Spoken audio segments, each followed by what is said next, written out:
Welcome to the Part-Time Warlords. I am your host, Chris. Thank you very much for joining us on this very special episode. It's our first audio/video episode that we are doing. The YouTube channel's up and running, so please check us out there along with the regular spots. And we've got a very special episode, and I'm joined by two very special people. Last weekend, we had the Grave Calls, so we're here to talk about the Grave Calls 2. Both were run by this magnificent person. Tim, how you doing? G'day, legends. How you going, mate? Doing well. It's the Grave Calls to Electric Boogaloo. Got to get the full title in there. There you go, the Electric Boogaloo. And one champion as well with his Warriors of the Dark Gods. And it's Kieran, first of all, before I say anything else. G'day, Kieran. G'day, how's it going? Having a good one? Yeah, pretty good. I think I was gonna call you the sixth Ed and Old World veteran. You seem to have played the most of all of those systems, I think, out of all of us. Probably. You're the all-round fantasy legend. We'll have to come up with another nickname for you besides Pinky. Yep. And we're going to talk a little bit about all of our games. But just before we jump into that, you can see on the screen we've got a bunch of flashy stuff. We are sponsored by Complete AV, who are helping us out with our filming in the future. So we're really looking forward to that. And some more video content coming soon. We are focusing on the video a little bit at the moment. It's taken a while, but yeah, I think it's going to be really worthwhile. Also, events coming up. We've got my second event that we are running at Riverwood once again. And it's got to be wrestling themed. So it's called the New Ed's Revolution as opposed to the New Year's Revolution, which was a great pay-per-view back in the day with the giant dragon and stuff. So please check us out on Facebook, any of our regular listeners, back down at Riverwood where we had the Riverwood Rumble. And excitingly in the new year, we got some game days and things that are going to be run around Sydney at a store and a couple of clubs. So it's been good to talk with a few organisers, and I'll send out as much info as I can.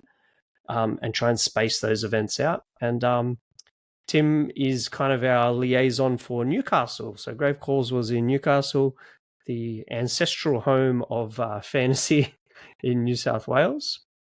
Tim, do you want to just give us a bit of a background to Grave Calls event and just some general bits and bobs, what it was and when it was and all that? Yeah, so started last year in November. It was around the time that Ninth Age was looking pretty dead in our part of Australia, in New South Wales. So that's why I called it the Grave Calls. And basically, yeah, ran it in Newcastle because I knew that's where I used to live, and I got a few mates there that could tag along and come along for the event. It actually went pretty well. We had 12 sign up, but only 10 show up on the day. And yeah, we kept doing events pretty much since then, thanks to your help, Chris. So decided to run another one this year, and yeah, had eight blokes turn up. It was the first 3.0 event in Australia, so we kept the points at 3,500 because time was pretty tight as well. We only had sort of 2.5 hours per round. So yeah, we ran the season pack 1, just the first 3 scenarios, the first 3 sort of maps. Yeah, kept it simple like that. Yeah, it was a really good day. Yeah, gave away prizes for first, second, third, best painted, and the spoon. So yeah, it was that's how it sort of came about. And basically, the guy who runs the games club there in Newcastle has welcomed us back. So there may be a Grave Calls 3 the way we're going. Don't know what the subtitle for that one will be. I have to workshop that one a little bit. Yeah. I love it when we keep getting sequels. I remember that was our War in Wyong, wasn't it? It was War in Wyong 1, War in Wyong 2. Yep. And it kind of you feel accomplished when you're like, oh yeah, I've been at this one and this one and this one. You just have a bit of a record as well. We might go through and just talk about the games themselves. We are in a bit of a feeling out stage with third edition. Most of us did play a fair number of practice games, but as a few of you listeners may know, the season pack changed, I think, 4 days or so before the event, and we did use the updated one. I think even the reference manual / rulebook got an update in that same kind of time period. But yeah, on the whole, well, we might as well just talk about it quickly just at the start. How have you guys been going, sort of learning the new edition? Kieran, I know you played a few practice games with the guys up there. How's it been learning? Does it feel like a new edition to start with? Yeah, look, I mean, what I always like new editions that don't change too much.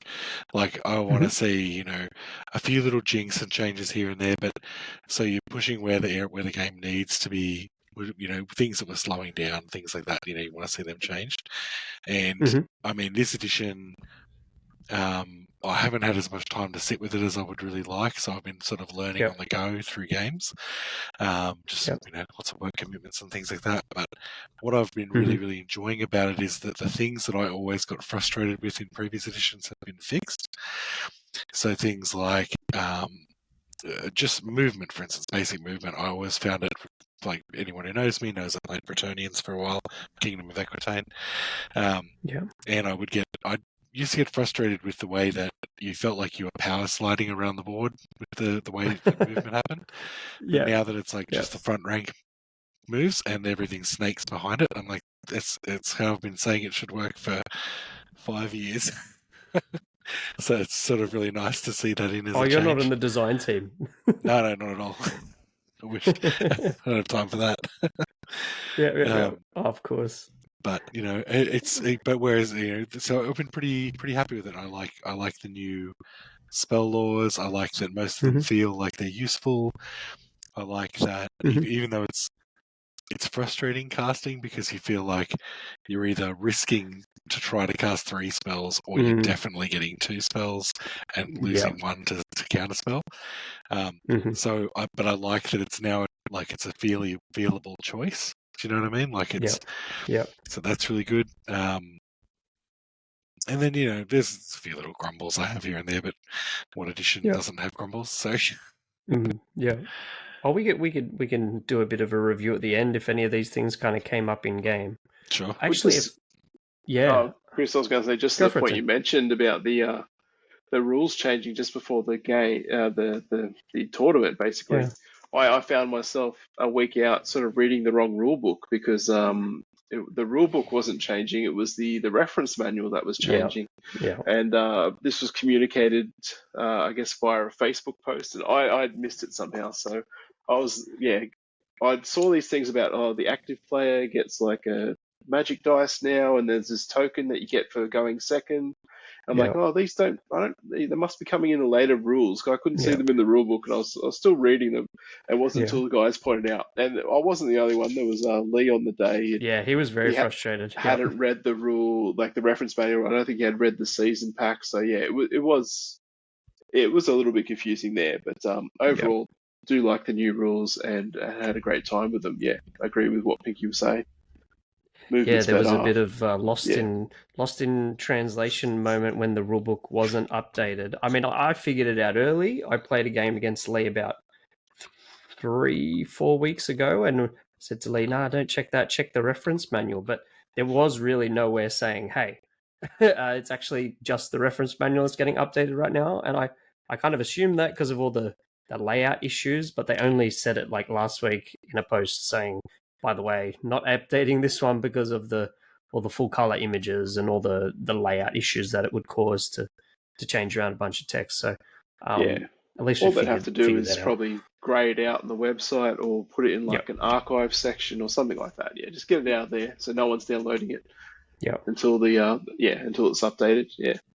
Okay, brilliant. Yeah, I want to talk a bit about list building after because I'm thinking that's like a real big picture sort of issue, not positively or negatively, but just in general, like what are you bringing? What are you thinking will work? That's the thing I want to dive into a little bit more in the future is, what are people encouraged to bring by the rules? So we'll get into that a little bit later, but now let's jump into some of these games. Hopefully everyone had some good fun games. I know I had some really close games with some really tense moments. But Tim, you're going to kick us off. Tim, can you talk us through your list quickly, because we are on audio and video?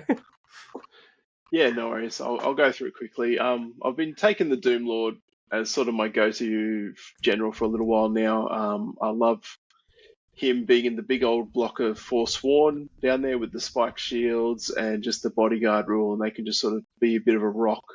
I like the super dex because it gives him, offense 10, defense 9, and the potion of swiftness. If he needs to be agi 8, he can be agi 8 sort of thing. So yeah, been pretty. He's been very solid in every single game I've played with him. So speaking of the changes to lists, I used to take lots of multiple small units, but now I've figured I've seen my ways with these static combat res and things like that. That's bigger blocks. I thought I'd give them a go. Big time, yeah. So I took a big old block of warriors just to fill out my core there. I've always liked Sloth and Great Weapon, although after this tournament, I'm thinking maybe just Sword and Board, like the extra armor save in combat. It seems to do well because especially for Sloth, right? Is anything going to get through that? Yeah, that's right. Might as well make it as tough as possible. Because with my my 10 chosen there with the greed, which again I thought that was a really spectacular unit and did really well in this tournament. Yeah, love the greed units. A lot of the time I was just taking a Sword and Board just to give them that extra armor save because there's a lot of strength 5 hits coming up against them, and then your 4-up save just gets evaporated to a 6-up save. So having that 5-up, you're just getting those few extra guys to survive. So yeah. Warrior Knights, I tried them this time with Lance and Envy. I used to take them with Great Weapons and Sloth as well. But I was thinking now, just with that Envy, giving them that maximized charge, to get 3 dice to see how far they can charge. Yeah, you generally get a 5 or 6 with that. So, the Lance again gives them that extra armor save in combat. So, Forsworn, they're as solid as they come. And then I needed a bit of magic, so I gave the Doom Lord the Icon of the Infinite to give me 1 bound Hellfire, and then the Battle Shrine with Hellfire and the Grave Calls, because the event was called the Grave Calls, so I thought everyone would take it. No. So that gave me 3 really good sort of pew spells. They're both sort of pumping out 2d6 or 8 hits. And then a bit of chaff. Yeah. You got to have the musicians these days, so they do your command tests, what you needed to do. So yeah. No, happy enough with the list. Maybe just tweak around the edges here and there. Yeah. Oh, have you noticed, Kieran, that he's with his points that he's basically just cheated the new rules? He's like, I don't need a points cap. I'll take a 740 point block. Need a few more of those banner of recruitment in the Warriors list, I think. Yeah. Yeah. Well, we'll get to Kieran. Well, you might as well, Kieran, talk about yours now. I might skip ahead because you guys did play each other first round. Is that right? That's right. Yeah. All right. So I'm going to skip ahead and get your list up. But you'll probably see this a lot. These 600 point blocks. There's a lot of armies that came along had those 600 point blocks. Absolutely. Which kind of makes sense. But there you go. Yeah, all of them there. Yep. Was it 1, 2? Yeah, 2 there. Go for it. 2 of them, that's for sure. So this list comes about because when I started building my Warriors list, I wanted to theme it a bit around chariots, and I liked the idea of, like, I had a model with a Juggernaut Lord. I was like, sweet, I want that. And so, like, when I started putting the army together, that's how I played it. And then, like I was saying to people, this list kind of came out of what models I had built and also what I could build, like, paint quickly. And so, like, I like the Chosen Lord on the Crocodile with the Banner of Speed. Just makes the big unit of Chosen Knights much faster, a bit more threatening. Giving him the Talisman of Shielding, so he's a 2-up, 5-up, or a 3-up, 5-up, and then the Immortal Gauntlets and Cutaway Armor, Cutaway, like Regen and Aegis and stuff like that, and then giving him Greed and the Entropic Aura. So he's basically going in and going, I don't care about your magic items. I'm going to mess you up, old school style.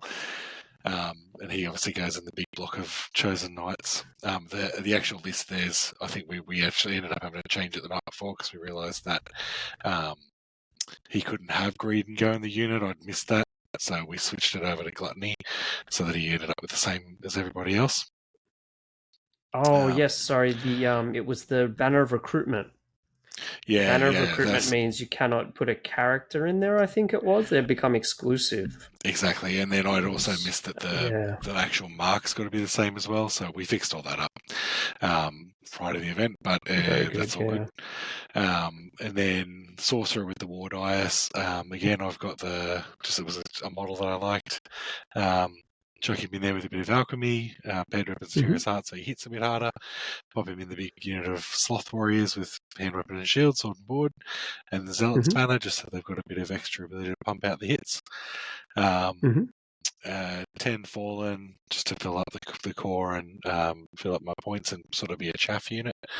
Then 5 chosen knights, which hit the 600 point cap even without like musician and standard. So I was a bit like, nude unit. I wasn't all that confident about them going in. It turned out to be a happy surprise. But then the 2 chosen chariots with gluttony, and then the warrior chariots as well. 2 warrior chariots just to give myself a bit of mobile punch. Not the army needed. How many scoring units that leave you with there, Pinky? That's 1 scoring unit.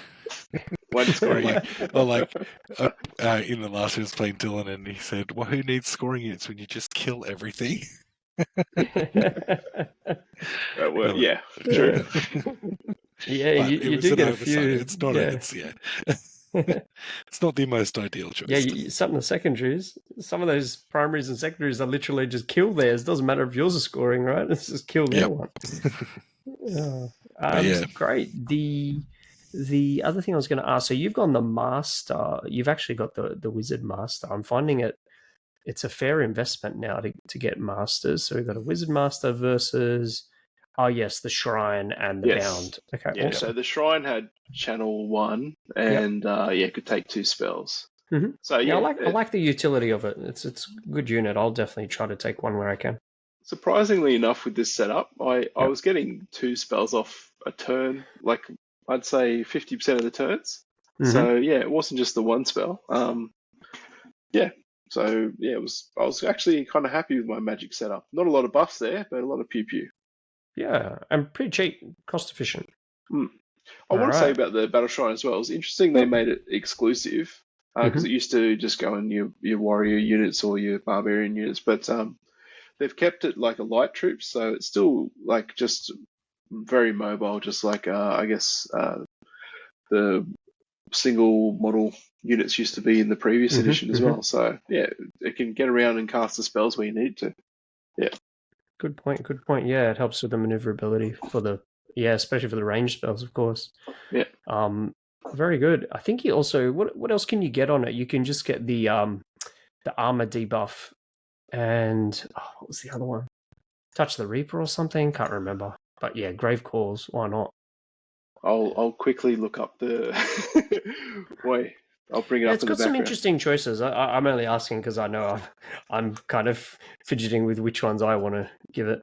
So you've got the Hellfire as well. I don't know if you experimented with this at all, Kieran, but the multiple casting spells multiple times.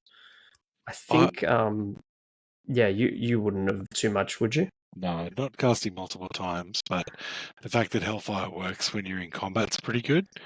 So it's good to even if you are in combat, you're like, I'm not worried about buffs, but I am worried about him taking out 6 dudes. It's pretty ferocious, isn't it? Yeah. It is, yeah. So the other 2 spells were Whispers of the Veil from Evocation and Corruption of Tin from Alchemy. Yep, that sounds about right, yeah. And the Hellfire is a combat buff, isn't it, in a way? Yep. As you just said, Kieran. That's right. When you flank it, I'm hitting you with spells. Yeah. Well, I think if you cast it first with the Battle Shrine and then you cast it, you can correct me if I'm wrong, but then you cast the bound one. The bound one is still only -1 to cast. I think the bound doesn't suffer as hard as the thing. It's like 1 instead of -2 or whatever it is. Yeah. I think it might even be 3. Yeah, I think it might be -3. Yeah. All right. Well, let's lots to muck around with the bound spells. I almost went an entire bound spell army for but a lot of people online have been saying bound spells are weak. So it'd be interesting to muck around with. I found it with the dwarves. Is this a safe place for confession?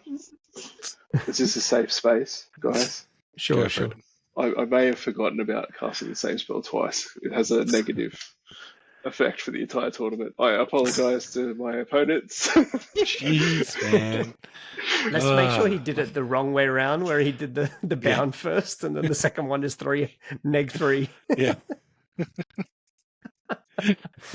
Yeah. That's all right. Oh, You never God. got the second one off, so it's fine. There you go.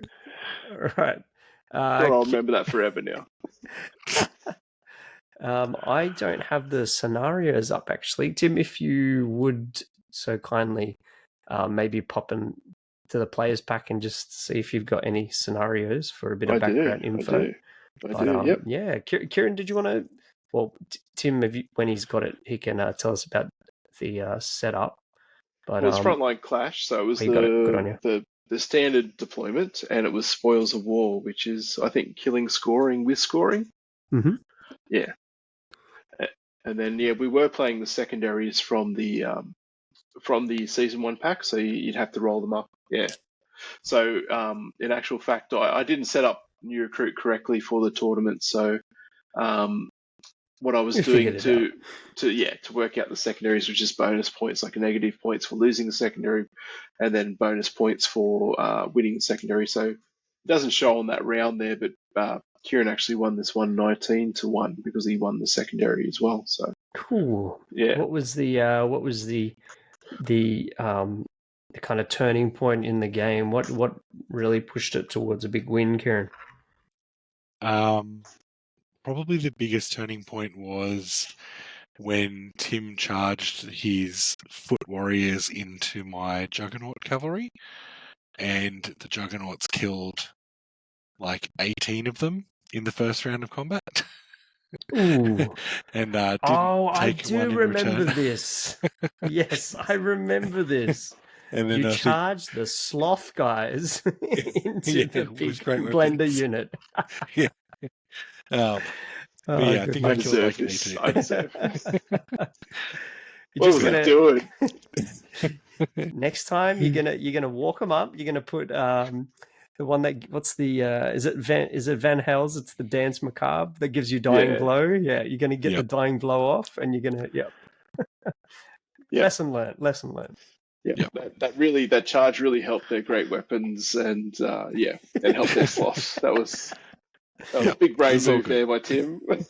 It's all about that +1 combat risk. Oh, absolutely. Yeah. Hey, honestly though, if you got a charge off onto that unit, I mean that is a success, but maybe not the great weapon blokes. I was blinded by the devastating charge on the jugs. So yeah, that's it. And then it was goodness. Then it was my warriors on foot, my sloth warriors on foot, with shields holding his Forsworn and general for about 7 rounds of combat, whilst the Juggernauts ate everything else and then came over to kill them. Yep. That sounds quite. Yep, there we can see it on that shot there. Those Chosen held on for so long. They killed 2 chariots and my Forsaken unit. Wow. Like, they did really well. Mm-hmm. Yep. Are those the Chosen? How did you? I had to have a closer look. We've got some photos later. How did you distinguish between the Chosen chariots and the warrior chariots? The Chosen chariots have the big red monster on the front, and the warrior chariots have 2 horses. Oh, there they are. There you go. I got the shots now. Oh, awesome. Chosen chariot on the right. right. And the white cloaks. White cloaks. So cool. Shows up we'll have another look back at those later. So this Pinky guy is not a bad planer. He does all right. Amazing. Looking absolutely spot on. But why have they got such shiny white cloaks when they're only going to get bloodied? Like, you know what's coming. Exactly right. To scare them off. Yep. Look at all the blood that I've accumulated on my beautiful white suit. That Nappy Sand commercial, that's right. Laundry detergent. That's exactly sponsored. Right. Yeah, they may be barbarians, on the but Nappy Sand. Yeah, that's it. Right. They're commercially viable. Good on them. And that pretty much explains that Warriors v Warriors carnage when that happens. Because you've got I keep forgetting. Is it Forsworn? Is that the name of the bodyguard unit? Are they Forsworn? Yeah, Forsworn. Yep. Yeah, Yeah. they hold on, but they just don't do too much punch. They don't have a lot of punch, do they? They're just a big kind of No. tanking block. Oh, Yeah. also, I think, Vicky, you charged my 10 knights, I think, with a chariot or something. I don't even think it was a chosen chariot. It was just a normal warrior chariot. Yeah. And absolutely, like, destroyed them. I think, yeah, Oh. like, see the 3 guys there. I think I only had 4 guys left after that chariot. I'm like, what's Yeah. going on? You Yeah. guys have a 1-up save. Well, I know because I magicked off like 4 of them with the alchemy first, and then went into with the chariot. Oh, was it? Okay, yeah. Yeah, that makes sense. Yep. Yeah. I'm thinking, how's this one chariot causing me so many issues against this massive 600-point block? On Toughness a 5. side note, oh yeah. On a side note, my daughter and I were playing just a little fun, silly game yesterday, and my orc chariot died to dangerous terrain. It took no Nice. hits from anything else. It died to dangerous terrain. Charge and overrun. Yep. Charge and pursuit. 6-6 and 6-6. Good fun. So let's Tim, let's go on to your next game against Mark. Is this in the right order? I don't remember. No, Lee was next. There we go. We'll flip over there. There we go. Yeah. So this scenario for round 2 was bottleneck. I think that's an interesting deployment. I think someone's like right along the board edge, and then the other person can sort of do a bit of a bigger box, like a goalie box around a. I like that one actually. Goal. I should put it up on the slides. Too late now. We'll do it next. And it was breakthrough, and I remember explaining what breakthrough was to Lee, and he was all on board. And then he heard the last sentence, which is like, it's not only get into your opponent's deployment zone, it's also kill their scoring units as well. I'm pretty sure that it's got 2 aspects to the breakthrough scenario. That's the Kieran and rule. then he's like, I need to, sorry, I didn't know that, Tim. Can I just redeploy my army? And I'm like, that's fine, man. We're all here to learn. That's fine. So he went from sort of a refused flank, very aggressive deployment to like getting right back in his box sort of thing. And then I had the deployment where I was sort of right against my edge and he was right up against his edge. So it was a whole lot of no man's land between us. My scenario, my secondary, which I got for the entire tournament, was Slay the Beast. So in this instance, it was the Hydra and the Kraken. We just sort of like came up into range of each other and just sort of sat at the outside of each other's range. I just kept casting my 3 pew pew spells illegally, as we found out. And they make a mess of elves. As you can see, that middle unit there is the Obsidian Guard, or the Black Guard, or whatever they're called. Was Obsidian Guard. Look at that. They don't stand up to the grave calls in 2 instances of Hellfire. So so I went into them with the Knights, and just because they were so dwindled by that point, and I knew I had Agi 6 on the charge with the Lancers and the Knights charging. So took that off, and I kept giving like a nice sort of juicy charge for his Kraken and his Hydra, but he never took it because I knew probably my warrior blocks could fight those off and get me that secondary, but he never took it. Mm-hmm. I killed the Obsidian Guard with that nice charge. He just turned around and spanked them with one of his elf blocks there, and that was it. That was the end of the game. I killed a 600-point unit. He killed a 590-point unit, and no one won any primaries or secondaries. So wow, that was it. Okay. It was the straightest 10-10 you've ever seen. It was we had like an hour to go basically. We all just sat at range throwing spells at each other, and he had two casters and I had a battle shrine and a bound spell, and that was doing better than the 2 casters he had. Yeah, so, neither of you had ranged weapons or anything. No. So no, it was a cagey game, but Lee's a mate and we were just sort of learning. But that was it. It was it was good to get a draw after that. Got spanked.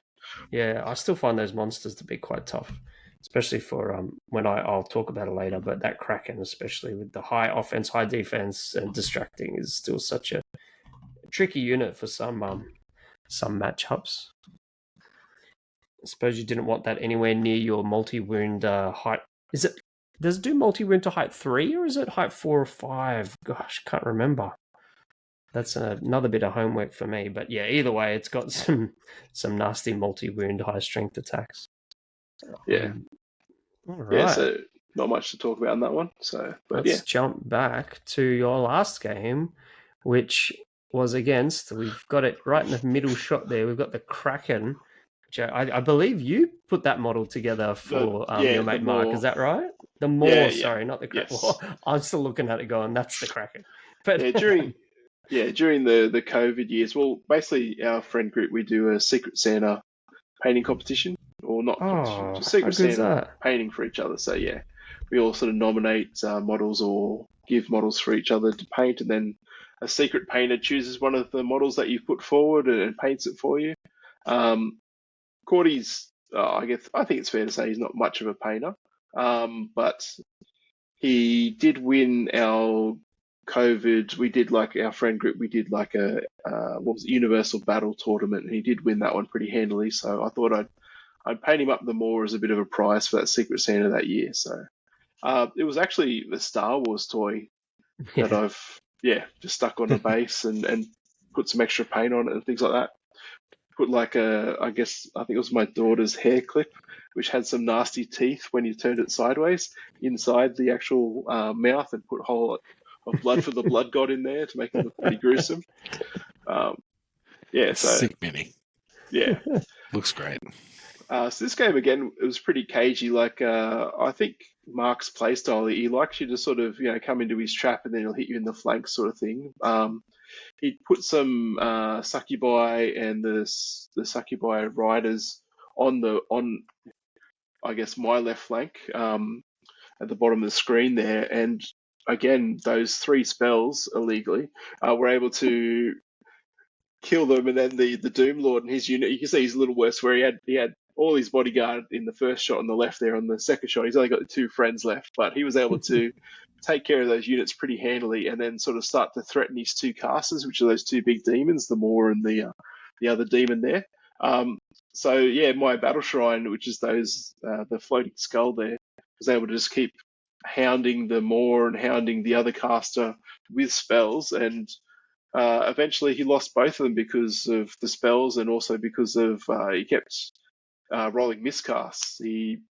Cordy maxed out his magic dice every turn. I don't know what his magic setup was, and being demons as well, but he was getting 11, 13 dice a turn sort of thing. So he rolled quite a few miscasts, and that ended up dooming both his spells. So then we could sort of both be a bit more aggressive on the right there. He needed to push for points, and I knew he didn't have that sort of Spectral Blade spell, which was AP 4 anymore, sort of thing. So yeah, it was a bit of luck there, and I was able to sort of wrap up the rest of the army. I mean, I had a fair bit of points out on the right there, so it was a good game, and I got a bit lucky in the middle to win that side, and then that helped me win the other side. Yeah, Mark's magic setup was 2 Wizard Masters who were also giant demons, and I think that means you get essentially 6 extra dice. I think it is 2 and 2 for each Wizard Master, 1 for being a demon and 1 for being the active player. So it's pretty hilarious the amount of dice he was chucking at his 2 versions of his 2 Spectral Blades. Yeah, so Hellfire with strength 6 but no AP, it's not that great against something like Pinky's army, but against elves, which have usually sort of a 5-up save, and then against demons, which just have a 5-up Aegis save, and they're only usually tough 3 for the most part. Yeah, they're pretty good spells. And then the Grave Calls as well as 8 strength 5 AP 2. So that's a really good magic setup for this sort of army and for elves as well. So yeah, it helped me a lot in this game. Illegally. Were you going to add something there, Kieran? I was going to say, I think one of his Greater Demons channels 3. I feel but I might be wrong with that. I wouldn't. No, and he has a cap. It increases the cap that he can have. So normally it's double whatever the card says, but his is double +1. So you're right. He is getting I think he could technically get a 15. Yeah, it's pretty wild. He can put so many down. You're like, what? You guys may have seen the Warriors book with a couple of tweaks to compensate for the new rules, where you could store a die, but Warriors with that item can store 2 dice now. So possible to get a big phase with Warriors as well when the channel shenanigans that are going on. I think Kieran and I both took that unit in the Warriors book. That item called Immortal Gauntlets. Mm, And I think in the previous edition, you had to store just a flux token or whatever, a veil token. And now it's a whole dice. But now it's a whole dice, so Yep. it's 3 times as bad as it used to be. So I'm not sure if I'd take it again. I only used it once. It was very good against demons. Yes. But yeah, other than that, I didn't use it the whole tournament. Yeah. Is it for a round? It's just a round or a turn? It's for one turn, isn't it? That you get the Yeah. flaming or the divine. Or magical, yeah. Yeah, which is interesting. I kind of I played vampires, by the way. If I didn't mention it, but for vampires, it's kind of a bit scary because I've got a mixture of saves. I've got all 3 types of saves, or 2 types, I should say. So it is a little bit scary from my perspective, but absolutely having to save the die, spend the die. When you've got things like maybe like Entropic Aura, which basically could do that for you anyway. Yep.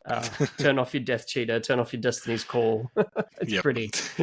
Yeah, Entropic Aura is probably a bit... I used it a heap. It's probably one of those items that's maybe a little bit convenient for what it does. Yeah. I think fantastic. I think it's good because at least it hurts you as well. Like, absolutely. It's not awful, but I think it's pretty strong.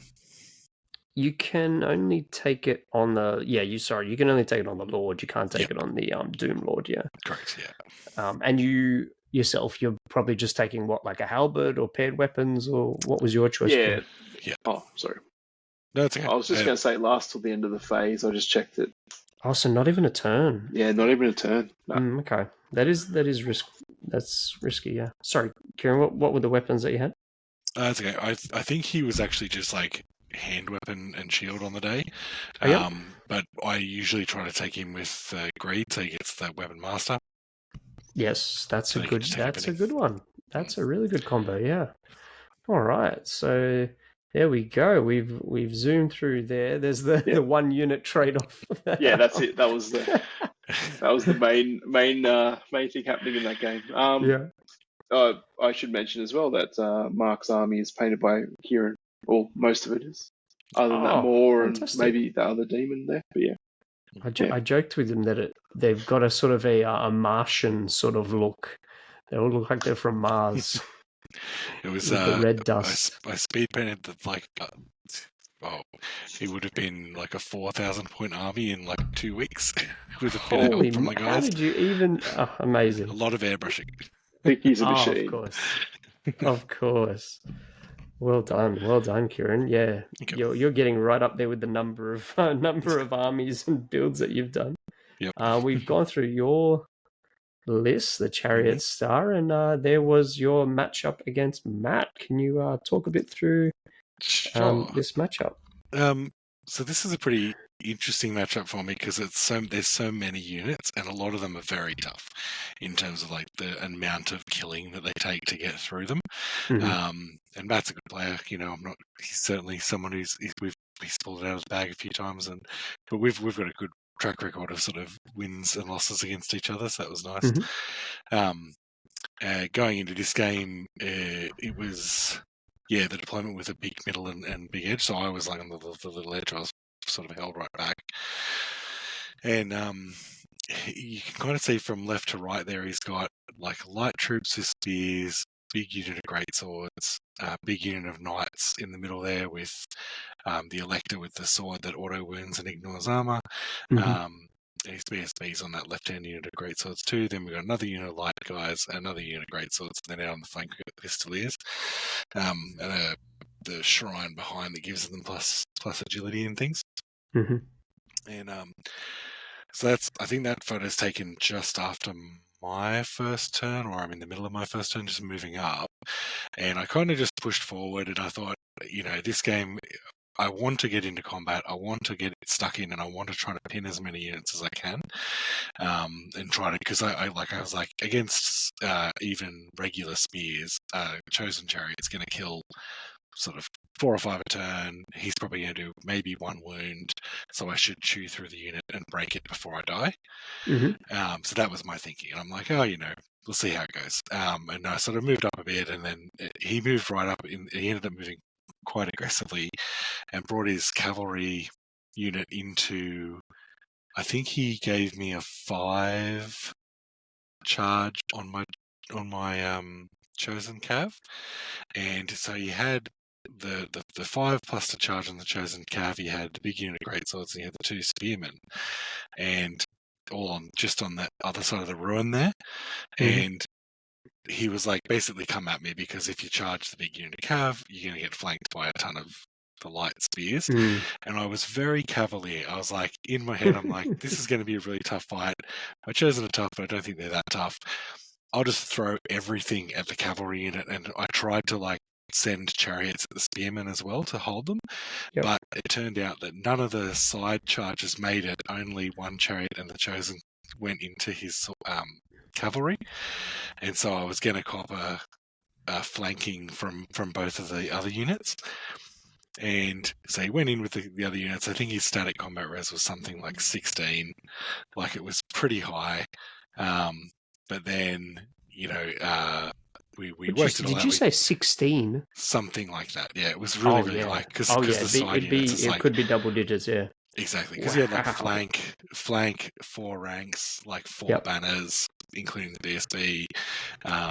Holy moly. A few other things, and there's quite a bit in there. So I was like, and then the spearmen in one flank did nothing, no wounds. Spearmen in the other flank did no wounds. My cavalry, my lord turns off his lord's magical weapon, so his lord did nothing. My chosen cav killed, I think it was 10 of his knights, and my chariot killed something like, did he? I'm trying to remember. I killed a lot, basically. Wow, 10 knights.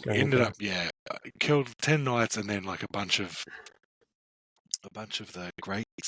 It's a lot of rolls, isn't it? Because are they T3 knights and Res 3 knights? I think they are, aren't they? They are, yeah. Yeah, you're going to soak up a lot of wounds. I'd gotten the Neg 1 armor spell off on him, and well done. Yeah, it was the one I needed to get through. But I think I ended up winning the combat by maybe 6. After killing a bunch of spearmen on the flank and stuff, the chariot. And then the spearmen stuck, but the cavalry broke.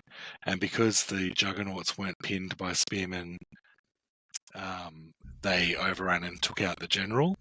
And then the game just turned into this kind of cluster in the middle where everything was charging everything. And it was just slowly killing everything. And I think he ended up almost getting the juggernauts. I think I had 1 juggernaut on 2 wounds left at the end of my lord. But because they could pretty much walk into anything with impunity and just eat it, add 6 or 7 to the combat res every time, and it's just oh, there you go, that's unit's broken, off you go. So it became a really rough game for him after losing the general and the BSB pretty early on. But it was it ended up being quite a good game, and it was still all the way to the end where we were maneuvering to not maneuvering overruns and trying to make sure that we weren't exposing too many flanks, because he's got so many units and they're so good at flanking that it was quite tricky. So, but it was also one of those games where I learned it's better if his spearmen charge me, because they're way weaker if he's charging me than if I'm charging him. They lose the AP3, is that right? Yeah, no AP3 and no extra rank. So it's that AP3 is really potentially strong. Oh, absolutely. And even though I'm toughness 5, except the chosen are toughness 4, but the chariot's toughness 5, even with that, it means that if he manages to wound, he's definitely getting through. Yes. So, but it's a great game. Really enjoyed it. And if they get the steadfast +1, it can potentially be pretty dangerous. Luckily, they're just They're just humans. Although they do have that offense defense. I think, is it the offense defense or is it offense agility buff from the wagon? I have to. It's offense and agility. Okay. And that with all of the, because he always had that's plus very one good, to yeah. wound because he had so many ranks as well. So Yeah. that was like an uphill struggle. It's always plus one to wound. Oh well, you fought through it. I'm just imagining the Return of the King scene where Aragorn charges at the Black Gate. He's just like for Frodo, and it's just him running. Yep. Everyone else just is like, nah, I'm tired, mate. Yeah, you do Get it. going. It's all good. We'll catch up with you later. Yep. Luckily, it was the strongest unit that got in. So. That's right. That was literally, it was like, oh, well, at least they made it.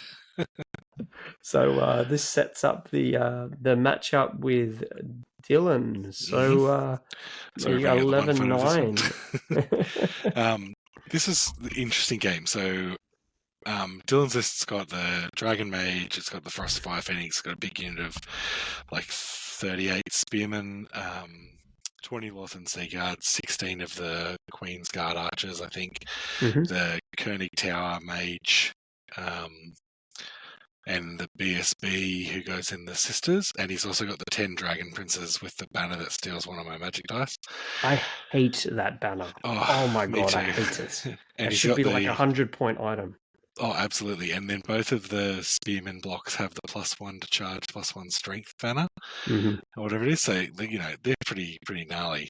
Yeah. But we played the game as a warm-up match, like a couple of nights beforehand. We'd actually played it, and I had just eaten him alive. And it was like we had the big unit of 35 Spearmen charge the Juggernauts. The Juggernauts destroyed them. And so they kind of mopped up around after that. And so we were going into this game and he was a bit like, oh, what are we going to do, you know? Yeah. And it ended up being a very cagey game because we both knew what each other could do. We both knew the outcomes of a lot of the fights. And like that fight you're seeing there was me sort of baiting him into the middle because he was trying to make my Juggernauts charge his Spearmen because he wanted me to charge him because obviously he's buffed on the Spearmen. So he went in and destroyed the things, but I was like, I wanted the Spearmen in the front, and I was like, I'll accept charging them with the Juggernauts because I can get a flank with 2 chariots. So went in with the chariots, went in with the Juggernauts, everything went in. I think I killed there's 38 of them to start with. He had 4 left after the charge. So there wasn't many Spearmen left. This is one of these things where the every roll comes up a 6 with all the impact hits and all the yeah, that's it. And it was like the Spearmen, a lot of the Spearmen got to fight back against the Chosen, which was good. Because of their same, I think they're the same initiative when I'm charging him or something. But yeah, they're initiative 7, I think. They're initiative 7 on the charge and 6 otherwise. Yeah. It's pretty, they're pretty solid, and I think he killed a Chosen. I believe much obliterated the unit, a couple of good overruns, and then the whole game sort of turned into me trying not to get charged by his Dragon Princes because I knew that they could take the Chosen out. And then and there's a Nova Flare guy in there as well. Ooh. Yeah. And then trying to get as many of his guys as I could. And so at the end of the game, I think we were similar to Tim's game against Lee, like he'd killed all of my chariots and my Forsaken, and I'd killed his Spearmen, his Sea Guard, his Queen's Guard, and his Dragon Mage, I think. And I just couldn't catch his BSB or his Mage or his Phoenix, so it was just like dancing in circles in the middle, trying to like get around it. So it ended up being pretty much spot on 10 or draw on the points, and then I won the objective, which I think I had to kill one of his monsters. I think it was his Sorcerer Lord. Oh no, sorry, my apologies. He lost his objective because we both achieved it, but then he lost it because he had to keep 2 units alive, and I'd killed the Sea Guard. So I got the objective. They got you that pick, yeah. Yeah, and so it was like, it turned out to be a really great game, and like absolutely a turnaround from our first game, where, you know, it's one of my favorite things is to get a draw when I'm playing, and Dylan's one of my best mates, so it's always good to get that draw against someone who you like, and you're playing him in that last round. I'm like, it's a sign of a good game to me. Absolutely, absolutely. Cool. Yeah, that I was lucky enough to have a couple like that in the warm up against Lee and my mate Stu, who we'll see at the Riverwood event, who has never played in Ninth Age tournament. So Nice. that's going to be awesome. But yeah, sometimes because I'm playing, or at least learning the rules quite a lot, it gets a bit lopsided with some of the matchups. And our last one, our third Renault one, was I think it was 11-9, just like this, I think, to him. So nice. Yeah, you're absolutely right there. You don't want it to swing too heavily. Here's a few beauty shots of your awesome army with all the blood-soaked clothes and swords and maces and some old school. Talk to us about those minis that you're using for your Fallen. There's some cool old school minis there. Yeah, so they're just pretty much they're all old, as far as I'm aware. They're all old original, even like pre-slaughter base G-Dub minis. There's some slaughter base, there's some not slaughter base. One of them, the second from the left in the front ranks there, it's the original Harry the Hammer mini, one of the first Warriors Chaos ever made, so he's pretty cool. I actually got them in about, I think it's another 20 or so. About 6 years ago, one of my brother's theatre friends bought a storage unit in a estate sale. Oh yeah. And it was full of furniture and stuff because he wanted the furniture for his theatre stuff. Yeah. But he found like a huge cabinet full of old miniatures. And so he rang me. He's like, hey, he rang my brother and said, do you know anyone who wants these? And my brother contacted me and said, hey, look, he spent a lot of money on this, and he's, maybe you know what they're worth because he might want to sell them. Yeah. And so we had to look through it, and it was like full of, first edition trader minis and like second not edition worth anything. 40k stuff. Yeah. And it's all like that's real life storage wars episode. Absolutely. And like those guys there in the picture, that's how he painted them. Like whoever had previously owned them were like painted them beautifully in the original colours with the original techniques, and they're all really nice and they hold up well. And there's like some sort of sad story there, isn't there, where he couldn't afford to pay his storage on his nice Warhammer models. But exactly. But like, we ended up, he and I think I sold about probably 90% of what he had, and the sale from that actually paid for the storage unit like 3 times over. Really? So he made quite a bit of money. These OG sort of, gosh. Yeah, because there was some really rare stuff there. There was like 5 sets of Battle Kingdoms or whatever it is, that board game that came with all the old Empire and Orcs and stuff. I've sold one of those on eBay. They go right. Yeah, that's it. And they're like in like some beautiful scenery, all this hand-painted old scenery and a castle and D&D miniatures, and just there was like a lot of really nice stuff there. And if I'd been in a better financial set, I might have bought heaps of it. I'd have been like, I'll give you money for that. That's it. But as a gift at the end, because I'd sort of kept the Warriors back, because I said, I'll wait until we see how everything else goes, and then because I wanted to buy the Warriors. And he was like, dude, just take them. It's like he just gave them to me as like a thank you for selling the stuff for him. So brilliant. I was really happy, and I've got these beautiful Warriors miniatures. Yeah. Oh, fantastic. That's a cool story. It's like it's the age old, what happens to my stuff when I pass away? Well, Kieran sells most of it. Yeah, that's right. To people who will love it. That's fantastic. Yeah. Oh, really? Oh, glad I asked that question. That was great. All right. So we'll finish off with looking at a couple of my games. I did get together my Vampire Covenant fully-ish painted. No, they are fully painted, but I've been chopping and changing the units. So it seems like every tournament I've got a new unit to touch up and paint. So this tournament I got together, I think it was the Vampire Knights had been finished off, and the Court of the Damned was a bit of a rush to finish as well. But there's my army there. I've got very similar to what I put in my old list, new list video. Just because we had to bring it down to 3,500, I had to swap around something. I can't remember what it was right now, but the Court of the Damned definitely was not in there. And I had bang on 320 points, and I was like, oh, Court of the Damned or Altar of Undeath, and I just thought Court fit the motif a little bit better. So the Lamians and a proper Lamian, as in 2 Lamian characters, one on I'm going to call it a mini dragon. It's a monstrous revenant, but it's a Carnosaur with wings. And then big block of Skellies, a big block of Bat Swarms. So instead of going little blocks, I found that they weren't very useful. I've gone with the one big chunky one, and that worked out pretty well. The Dire Wolves, who now hit like a bunch of motorbikes on the charge, not a truck, but they're pretty nasty on the charge. I think they put out 25 strength 4 AP1 attacks, I think it is. Right. Yeah, so 25 attacks on the charge at strength 4 AP1. So they're going to... Nice. AP2? Oh, so good. And then the Baronites with the Black Standard and the Lamian Commandment Lord goes in there. So we've got the Beat Stick and some Vampire Knights and Great Bats, who were a really good addition as well. But I grudged Dylan, of course. I decided to grudge Dylan because he slapped me around with that very similar elf list that we spoke about earlier. Here's a couple shots from our game. And I was very lucky it was a 10-10.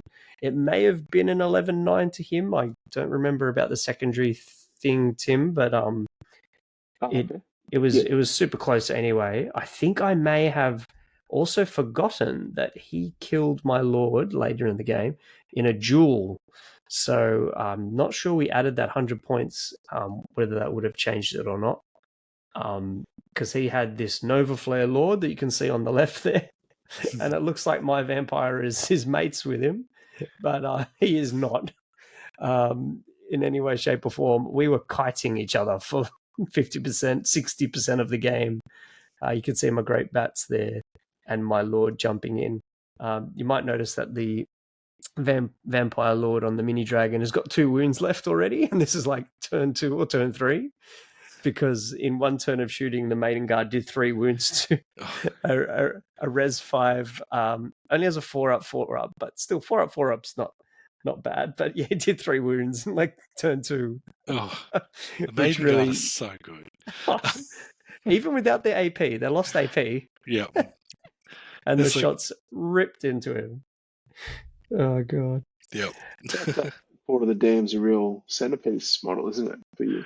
It's a beautiful model. Is that the one, or is it the vampire? No. Yeah. That's the Court of the Damned. That's not the best shot of it, but have a look on Facebook, everyone. We've got lots of cool shots of everyone's armies. I'm going to paint up what would you call them? The countesses that are on the side. Courtiers that are on the side. So they're in the spray box over there. I can see them along with the Dark Coach. So yeah, as I said, each kind of event trying to bring a different model to work on, and this time it was the Court, and the Court was fun. I'm just glad nothing broke on it, to be honest. I think something bent on the top, but yeah, it's been really. I painted it years ago, and I was trying to get it all to match a bit more. So I'm getting closer to my goal of having my armies actually look cohesive. So you can see in this shot I threw away my Dire Wolves. This is my first game using Dire Wolves, and they have Vanguards. I was very unsure what to do with Vanguard because they're leaving the General's bubble and to Vanguard generally. So they went out on the flank, and the bloody Frost Phoenix just hunted them down, and I lured him into dangerous terrain and did nothing. So I wasn't very happy with my play there. And then the Frost Phoenix flank charged the skeletons with the Court, and he chewed through them slowly. The Maiden Guard, Queen's Guard, charged the front of that unit as well later on, but then the entire Queen's Guard unit got massacred by the Court and the skeletons, so they basically kept me in the fight for like 3 turns.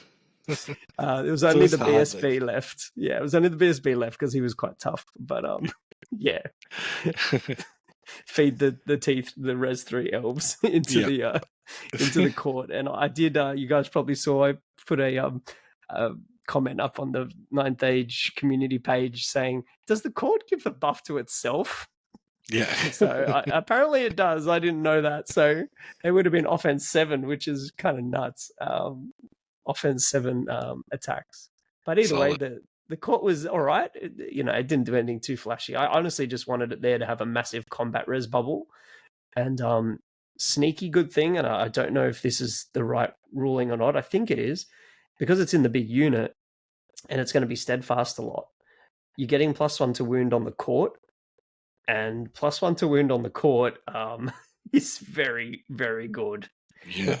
+1 to wound on skeletons, nothing really, but +1 to wound on the strength 5 and even the AP1 that comes out of the ghosts, because it's only strength 2. Getting +1 to wound on that is great. So who knows? I might bring the court back. But long story short, I held up that Nova Flare unit for as long as I could. He actually fled with a bunker unit, the wizard and his, I think the Sea Guard. They fled off the table. We managed to mince the spears, but that was all just precursor to the big charge from the Nova Flare Lord who massacred my Baronites. So that was just, I think I managed to win secondary. It's the only reason it's this close. I think I killed more scoring units. Because I think the skeletons were still there at the end. they were just hanging around. But absolutely great game. Dylan, as per usual, he did play. We both played very cat and mouse because we did have some long range charges that we could pull off. The Blood Knights kept getting hit by molten copper constantly, which is the bane of their existence.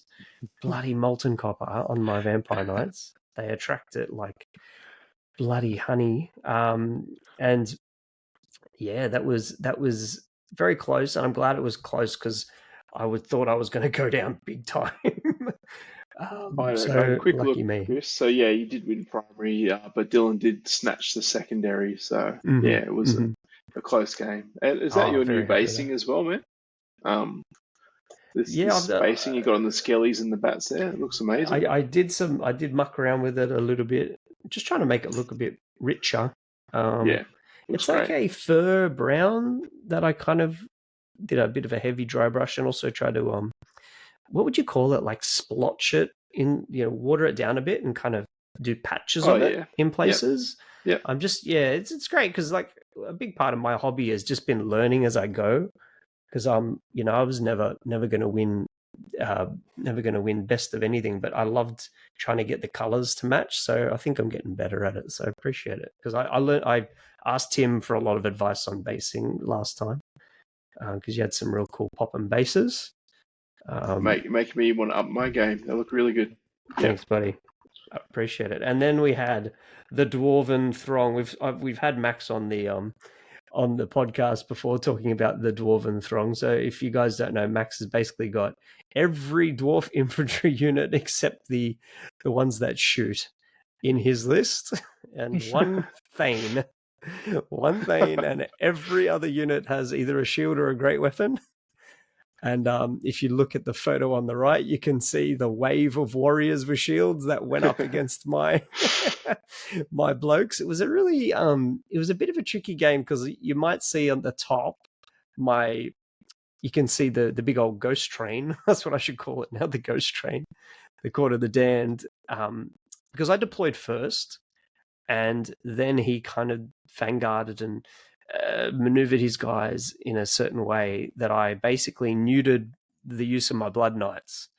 So I stuffed that up big time, and that really cost me because I needed those Blood Knights. I think I failed a couple of charges over there. You can see the dire wolves, you can see the skeletons were trying to get a charge on the rangers because he just has so many drops, just a ridiculous amount of dwarf units.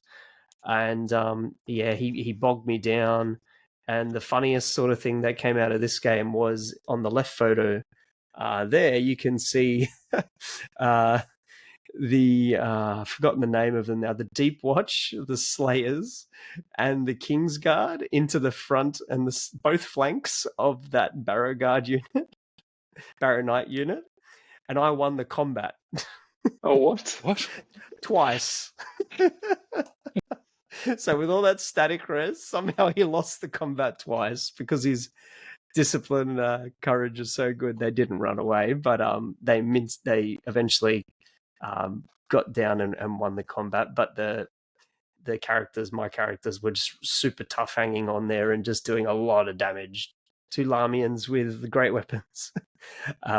Just chewing through things, and even the mount did a lot of damage. Actually, normally doesn't do too much, but yeah, Go the Revenant did a good job with his lethal and poison and stomp. So, Nice.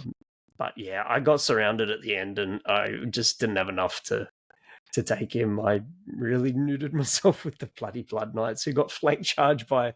Or not flank charged, because I know where to go. I turned around and just accepted that the miners were coming. So the miners dug up out of the tunnels and charged into the rear of my force as well. And only my skeletons remained, who didn't even see a combat. So a bit embarrassing. If you ask Max, he was just like, I don't know what happened. You just walked forward and then they just tripped over the dwarves. He was just like, I didn't do anything. I'm like, well, you had lots of counter charges. Which he really relies on. So that sent me a little bit further down, and Lee and I played, and Lee had some super killy Dread Elf infantry blocks, and we spoke about it before, the Kraken and the Hydra.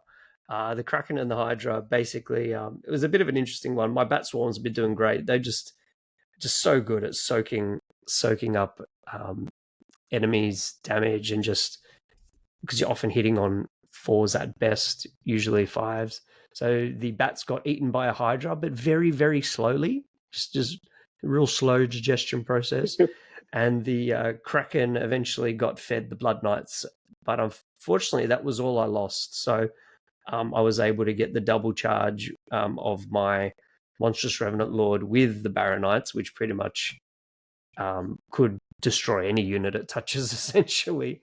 It's really, really strong, with a lot of strength 6 and a lot of strength 7, hitting on 2s. It's pretty nasty. So we broke through the lines, got into the back line. So yeah, it was pretty quick one, unfortunately, for Lee there. And that was all my games. Very happy. Again, all awesome opponents, but that leads us to our winner, and our winner is on the podcast. And congratulations to Kieran. Kieran, you took it out. Well done. Insert applause here. And have you got the final points there, Tim? Are you able to get that up? Yeah, I can bring it up. I know you did have a close game against I believe it was the second place finisher in Dylan, who we both played. So yeah, very well deserved by Dylan. After 3 rounds, I had Kieran on 47, and then Dylan on 41, and then a bit of daylight, and then you had Matt and Max both on 32, Chris and I both on 31, and then Lee on 15 and Cordy on 11. So awesome. Sort of broke up into sort of a couple of groups there. Mm-hmm. Yeah. Well, congratulations, Kieran. Well done, mate. Yeah, well done. How do you feel winning the Grave Calls 2? I felt pretty good. I was actually really happy I didn't run into Cordy's army, because he beat me in the warm-up game. So I was like, cool. Yeah, it's a bit of luck in the draw, isn't it, on a one-dayer? But it's absolutely. Although I find that the one-dayers, you probably know this as well, Tim, like attest to this as well. You get a bit of randomness, so therefore you maybe the top tables mix around a fair bit, just because it's a bit random. Yeah, that's right. It's not sort of always going to be guaranteed that player X who probably has more experience or is just overall more confident, always wins, because it's just a bit random with the one-day format. Yeah. The smaller points value means that like one big upset in a game can also throw it quickly, because you don't have enough units to sort of come back from it. Yeah. And no Hugo. Thank God. Go away, Hugo. No, it's a running joke. He'll be. He assures me he'll be back for November. So I'll have to grudge him round 1 or something just to take him off. Oh wait, no, I'll give him too many points. Wait, I'll figure out a plan.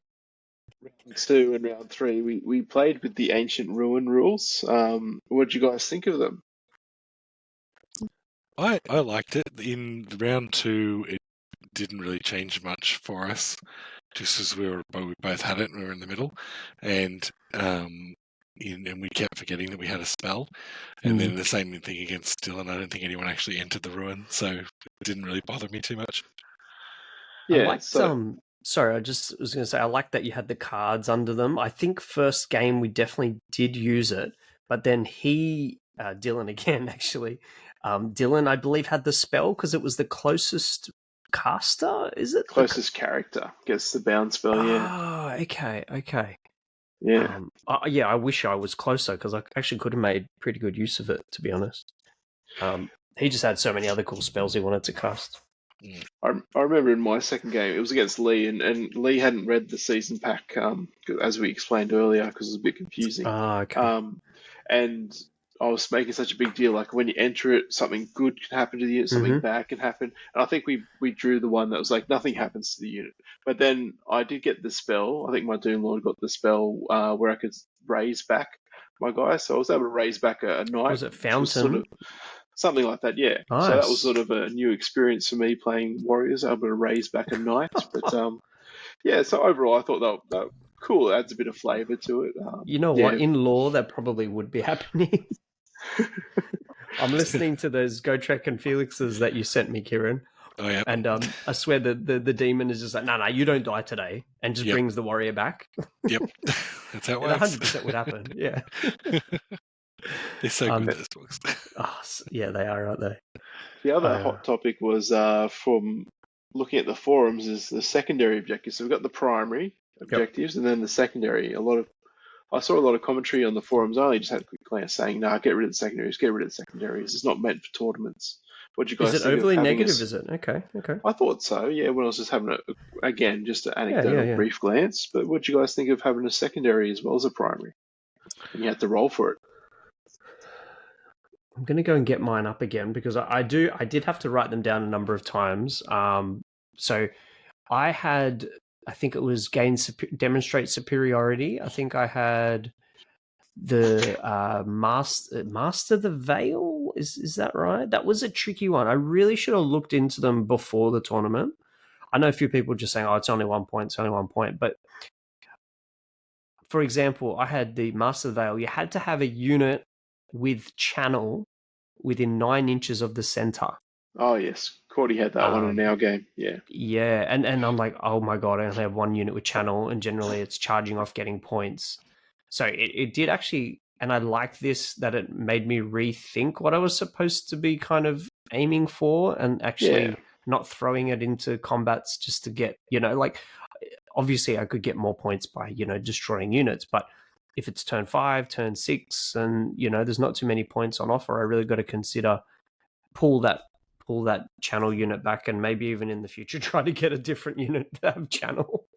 But maybe not a zombie bunker because they're not getting to the center of the board anytime soon. But that was the one for me. I think the others were more just kill stuff ones, which really didn't change the game too much. So a mix of good and bad for me, or good and indifferent for myself. I kept rolling Slay the Beast, which was like kill one of the 2 biggest in points cost non-scoring units from the opposition. So yeah, I kept getting the kill ones, and it was something to keep in the back of your mind.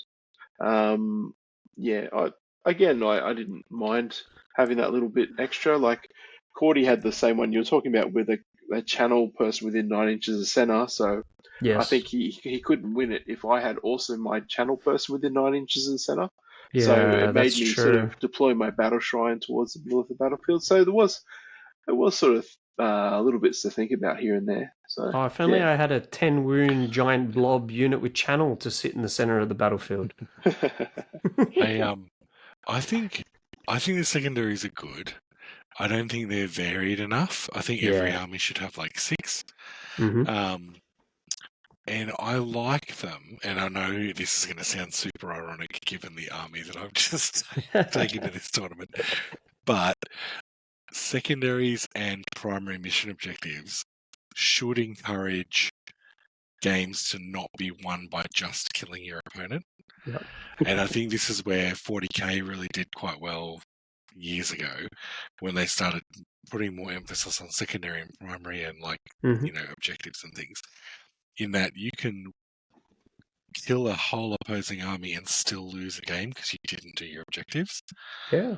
And I think that's an important thing because it means that you get more varied armies and you get more variation in list building and you get more variation in game style.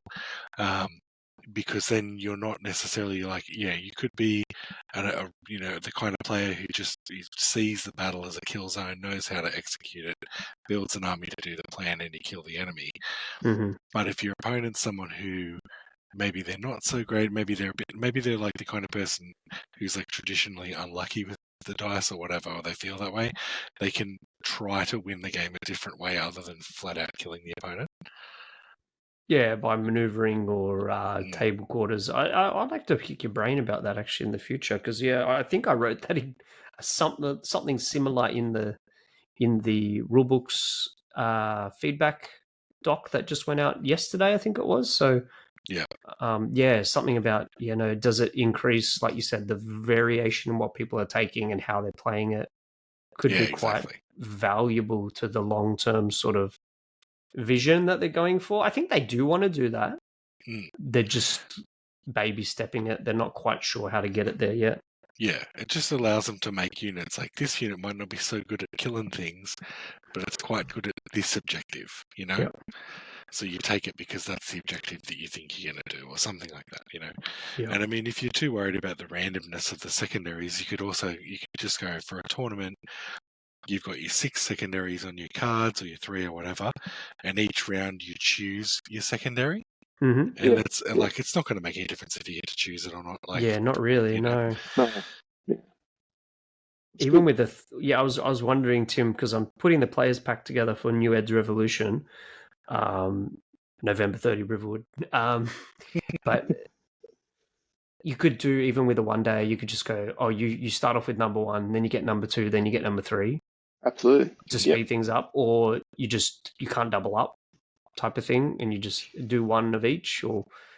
But as Kieran said, they're not really varied enough at the moment for it to matter too much. I mean, you might get a bit unlucky, like kill the 2 most expensive units full stop, and your army doesn't do that. But I guess you got to build your army to do that, I guess. But then it goes back to Kieran's point, are you just building it to massacre stuff?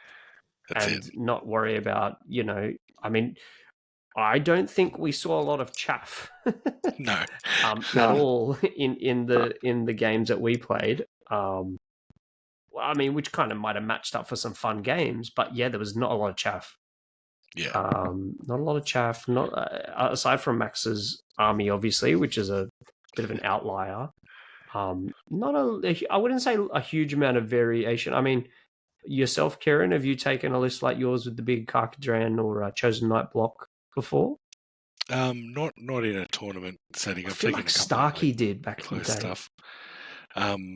I know I going into it, I really didn't think I had such a great list because I was so used to seeing warriors armies like a dragon, Feldrax, and I didn't have any chaff. And having played enough cavalry armies, I know that chaff's really important for that kind of thing. Mm-hmm. So I was like, I don't know how I'm going to go with this because I'm not going to be able to guarantee charges. But then nobody else brought chaff, and I'm like, awesome. That's true.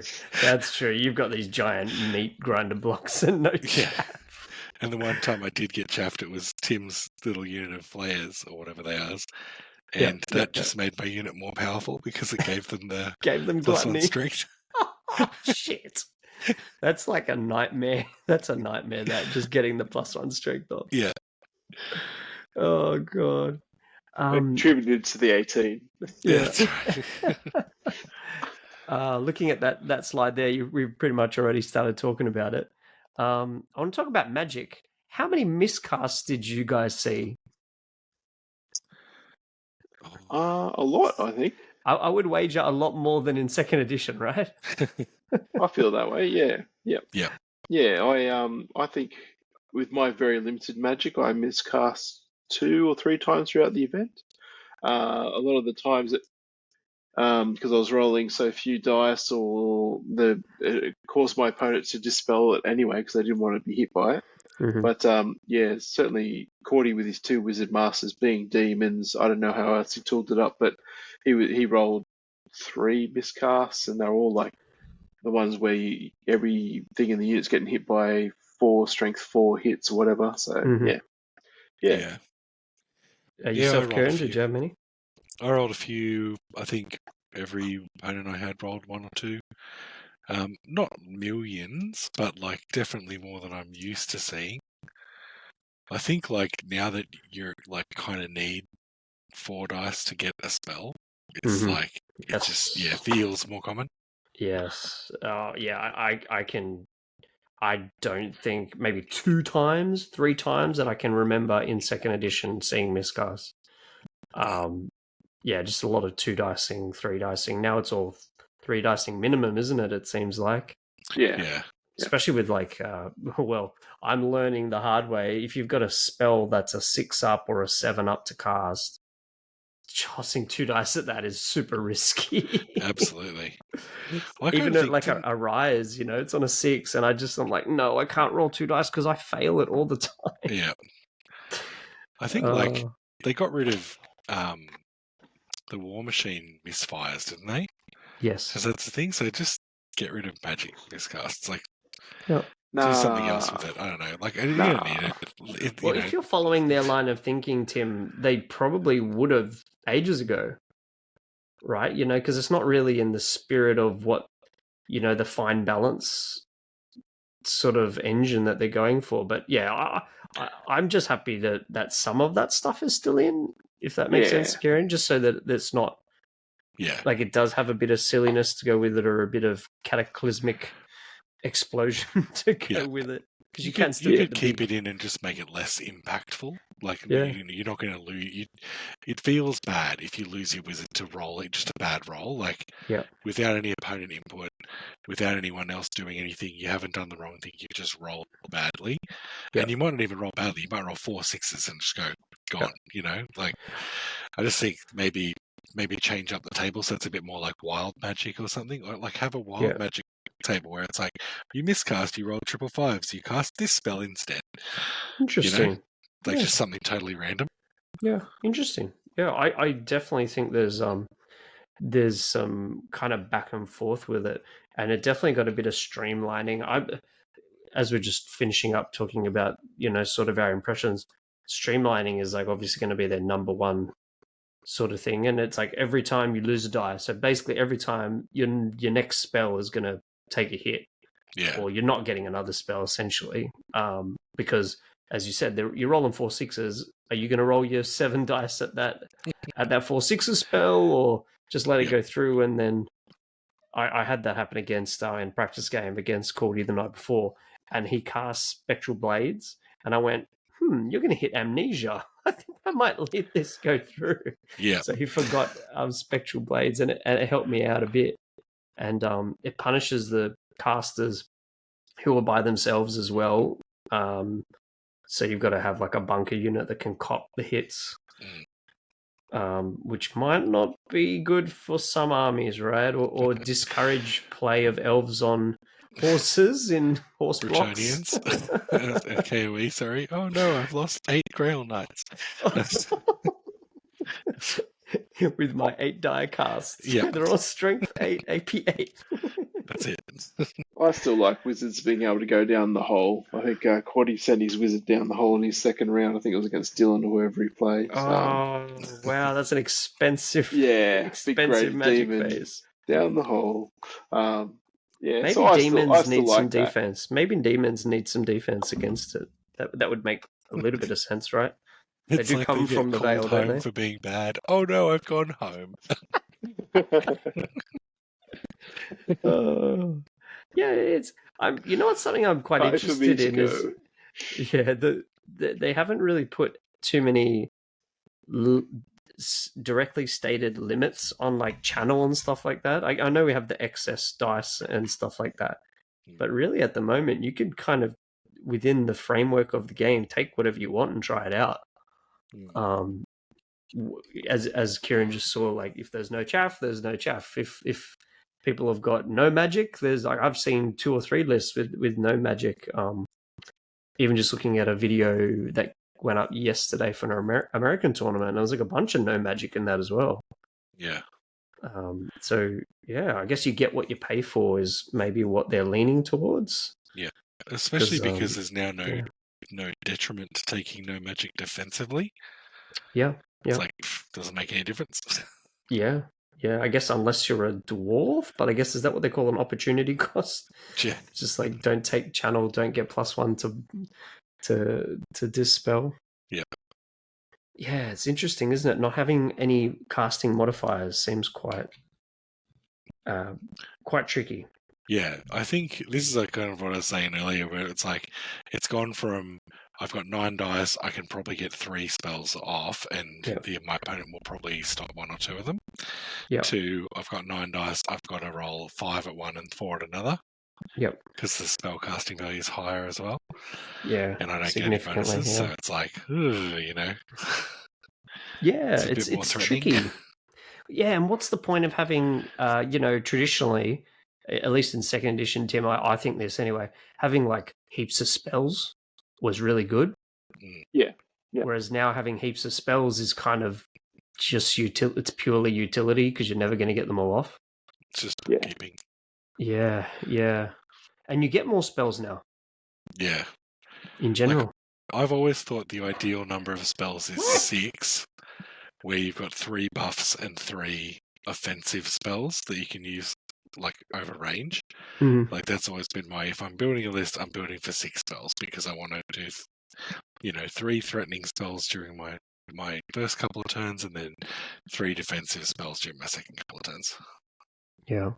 Yeah. Yeah, I remember in second edition, you never want to sort of leave home with less than 4 spells, even if you're going for a combat heavy army.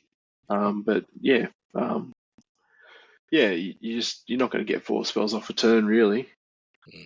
I'm kind of wondering, as I mentioned to you guys with my warriors list, and I'll invite you guys to participate in the old list, new list video for warriors. I think Tim and I have already started talking about it a bit. I wonder if, because I could get a bunch of bound spells and have minimum investment, you could still get channel on the battle shrine and channel on a character by just giving them that 35-point item, and you could kind of cheap out on it as much as possible. I guess kind of what you did, Tim, because you didn't have a wizard, No. but still have the capacity, maybe with the bound spells, to just get really they're low rolls, but technically they are going off, so you are forcing the other person to roll dice, and whenever that happens, you could roll low. It's just something I want to try out, even though I am again hearing people going, "Oh, bound spells are rubbish." You could, if you get the Hellfire for the price of 5+ as opposed to a 9+. I'm like, okay, maybe I could 2 dice it. I don't know what the odds are on a D6 and a D3, but it's above average. To get it off. So was it 3.5 plus 2, 5.5 is the average roughly. Yeah. On a D6 and a D3. So yeah, I don't know. I might try it out. And I think you can do the Dark Prelate as well. I know his spells aren't crazy good, but that does give you the dying blow you need for the Great Weapon Sloth Warriors, or Knights, or either way. With the 2 attacks from the second rank in the Knights is pretty cool. So yeah, something to muck around with. Might in the future. Yeah, you're going to say something, Tim? Sorry. No, I was just going to say that I was 2 dicing it the whole tournament. Again, as we established illegally, but 1 D3 and 1 dice was how I was getting my bound Hellfire to go through quite often. I reckon you got more spells off than me. Honestly, I got so few spells off. Yes, so, must have been those microwave dice I was using. So yeah, the radioactive dice. Oh, great. Well, there you go. That wraps up Graves Call 2, and again, a big thank you to you guys. Thank you to Kieran with the printouts, and I think Terrain as well. Fantastic, and of course Tim, our TO, and the Newcastle Legion for hosting us at the Gallipoli Club there at Hamilton, which we again, I can't believe it's been a year, Tim. it's just astounding that it's been a year since the last one. Yeah, Which time really got flies. me motivated to paint and organize some more tournaments and stuff. So again, big thanks to both of you, really. And Yeah, I think certainly since COVID, this has been the most tournaments I've attended in a year, but it's been great. really, okay. Yeah. I think we may have hit 5. Is that right? I looked at New Recruit before. It's 4 or 5 tournaments this year, which is impressive coming off COVID, actually. At least I four. would. At least Yeah. 4 when I did a count in my head. So yeah, Yeah, that's the only time I play the game basically. So yeah. yeah, it's awesome. Yeah. Oh, we're very happy to have, whoever can make it, because we do have a bit of a rotating sort of player base at the moment. But it's something we might just be spreading out the events a little bit across the year. I know that we'll release a bit of a schedule, and I'm talking to a gaming club to do some, maybe just like game days, like two game days, in March and possibly July or something like that. Yeah. Just to have an excuse to get a few people together, get a game or two in. Doesn't have to be 3, just because I know it can be a bit of a stressful day to fit three games in. When you want to have lunch and you want to catch up and stuff as well. Kieran, how about yourself? Have you you played both Grave Calls events, I believe? Yep. Yeah, played both. It's hard. I work 2 different jobs at the moment, and one of them takes up weekends, so it's quite challenging for me to get anything that's Oh involving yeah, a that Saturday. is brutal. I'm like, Oh, I try to get we to what I can. appreciate it. Yeah, we appreciate it. It's always good to catch up with you guys, and I think Absolutely. Have a good game. yeah, and I mean, happy to. Tim's been great at keeping communication open with the Central Coast and Newcastle people. So if we can, run it further up your way, and then keep a sort of a balance, we will keep trying to do it so that it's closer for some people. But then, obviously, there's a bit of a trade-off. Yeah. Try So to find some central location that's an hour from everybody.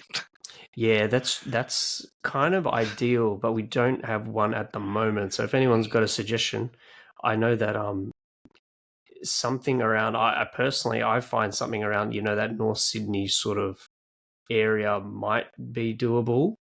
Yeah. But we haven't quite gotten someone to have. I'm nowhere near there, just for reference.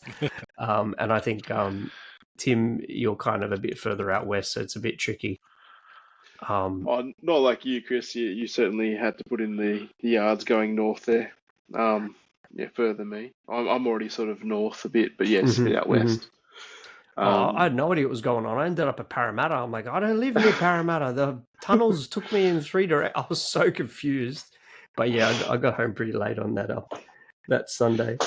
But I was very confused once the tunnels started. It's got to be a games club or something at the Central Coast that we can sort of like tag along to, like we do at Newcastle, and say, hey, can you give us an extra hour so we can get sort of 9 hours in or something? Not sure. Yes. Yeah. There'd have to be something. Yeah, before COVID, we had a perfect venue. Yeah. Yeah, we did. And yeah, I think somewhere around Central Coast, somewhere around North Sydney or further up, we'll have to investigate. And somewhere, as you said, that'll take us over and over again. Yeah. We'll put the feelers out. There you go. There's our mission, all the listeners, and I'll put it out to all of our mates. See if we can find somewhere that's ultimately central, and somewhere where poor Matt can leave all his boards so he doesn't have to lug them around everywhere. I think we'll have a chat with Brendan as well, because we do.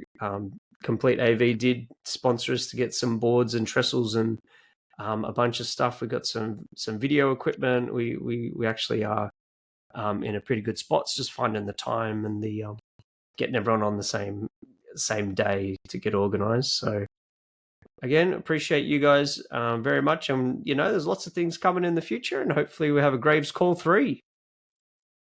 Yeah, for sure. Yeah, Probably, absolutely.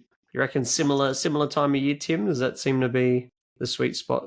I think so. Yeah. I'll just see, because it's such a condensed group of people, small group of Yeah. people, I'll just sort of reach out and see which Sunday suits everyone. They run the club the last Sunday of every month. So Great. again, I don't know if we want to make it something bigger. We'll see how the guys go. They do run a 2-day tournament weekend around that time as well. Yep. Yeah, Kendall was saying, he's like, hey, you should have just come last week and you could have done 5 games over 2 days. But Was that the 40K? it was the 40K, one? but he could have spared the extra 4 tables for us, I think. Yeah. Yeah, so might we be could a do that. weird one, but would you ever do 4 games? I've only seen it with the old world people, only because they probably are. I don't know, Kieran, if you found maybe it was the first tournaments for old world, they just wanted to have it a bit slower paced. But I did see some 4-game 2-day tournaments popping up. I'm not sure if that's continuing at all. Do you know about that at all, Kieran? I honestly haven't checked into it. I know I'm going to go down to CanCon, but outside that, I haven't looked at any of the other tournaments. Sorry, it's been out of the scene a bit. So there'd be a 5. That'd be a 5-gamer CanCon. I think CanCon's actually 6 games, 2 each day for 3 days. Really? Oh. Okay, Yeah. so they are sticking with the 2 each day thing. Okay, well, I certainly wouldn't have been against 2 each day. It sounds a bit more cruisy than 5 games. Well, morning and an Arvo one, right? Yeah. Gives have a morning game, have some lunch, have an Arvo one, go home. Sounds great. Something to consider. There you go. So we'll do the final plugs. Again, this will be up on the YouTube channel, be up on the Spotify channel as well. Please check out the videos, and we will be hopefully releasing our intro to Ninth Age video at some point. I've got that all ready to go. Check out the Facebook page for events, and please have a look at some of the. I've got to take some more photos of that Court of the Damned when I get it finished up.